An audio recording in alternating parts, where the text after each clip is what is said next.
आजादी के बाद हमारे देश में 28% खेतहर मजदूर थे, 28% लैंडलेस लेबरर थे। 10 साल पहले जो सेंसस हुआ उसमें ये जनसंख्या खेतीहर संख्या 28 से 55% हो गई। अब ये किसी भी देश के लिए चिंता का विषय होना चाहिए कि 28 से हमारा खेतहर मजदूर 55% पर पहुंच गया है और जमीन कम होने के कारण खेती से जो रिटर्न मिलना चाहिए वो नहीं मिलने के कारण उसके जीवन में ये मुसीबत आई है और वो मजदूरी करने पर किसी और के खेत में जाकर के मजदूरी होने कर मजबूर हो गया है। और दुर्भाग्य है कि हमारे देश में खेती में निवेश जो होना चाहिए वो नहीं हो रहा है। सरकार उतना कर नहीं पा रही है, राज्य सरकारें भी नहीं कर पा रही है और किसान खुद भी नहीं कर पा रहा है। जो कुछ भी उसको निकलता है बच्चों को पालने में और पेट भरने में उसका चला जाता है और इसलिए निवेश की बहुत बड़ी आवश्यकता है।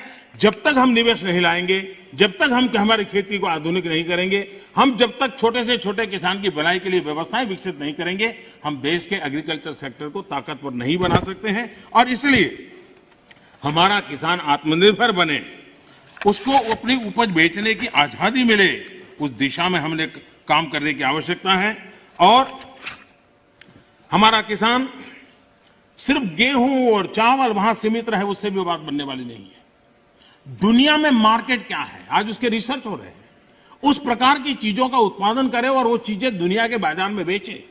भारत की आवश्यकता है हम बाहर से चीजें न लाएं। मुझे याद है, मैं बहुत पहले जब यहाँ संगठन का काम करता था नॉर्थ पार्ट में, मुझे फारूक साहब के साथ भी काम करने का काफी मौका मिला है। तो मुझे हरियाणा का एक किसान अपने खेत में ले गया, उसने बड़ा आग्रह कहा तो मैं चला गया। छोटी सी जगह थी उसकी, 1-1.5-2 बीघा शायद जमीन होगी, लेकिन बड़ा प्रगति। तो उसने वो बड़े पीछे पड़ा, आइए आइए। मैंने कहा है क्या बात? वे बोले एक बार आइए तो देखिए। तो मैं गया उसके यहाँ, करीब 30-40 साल पहले की बात है, 30 साल हो गए। उन्होंने क्या किया, दिल्ली के 5 स्टार होटल्स में जो चीजें सब्जियां वगैरह विदेशों से लाते थे उसने उसका स्टडी किया। अगर उनको छोटे कॉर्न चाहिए, उनको छोटे टमाटर चाहिए, और उसने अपनी उस छोटी सी जगह में और रिस्ट्रिक्टेड वातावरण के अंदर लोगों की मदद लेके वो फसल पाया। और मजा है कि दिल्ली 5 स्टार के होटलों में उसका माल जाना शुरू हो गया। हमारे देश में थोड़ा सा बदलाव करें हम। अब हमने कभी सोचा है स्ट्रॉबेरी हम बाय एंड लार्ज मानते हैं कि वो ये ठंडे प्रदेशों का है। मैं देख रहा हूं जी कच्छ के रेगिस्तान में स्ट्रॉबेरी हो रही है। मैं देख रहा हूं जी मध्य प्रदेश के अंदर, उत्तर प्रदेश के अंदर वहां स्ट्रॉबेरी हो रही है।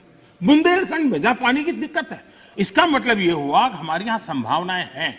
हमारे किसान को गाइड करके हम नई नई चीजों पे ले जाएंगे।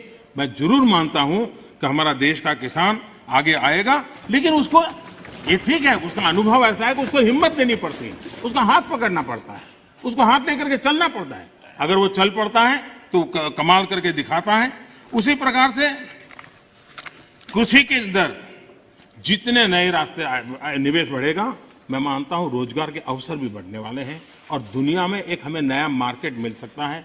हमारे यहाँ ग्रामीण अर्थव्यवस्था में सुधारने के लिए एग्रो बीज इंडस्ट्री की संभावनाएं भी बढ़ेगी और इसलिए हमें इस पूरे क्षेत्र को आत्मनिर्भर बनाने की दिशा में हमने जरूर काम करना चाहिए।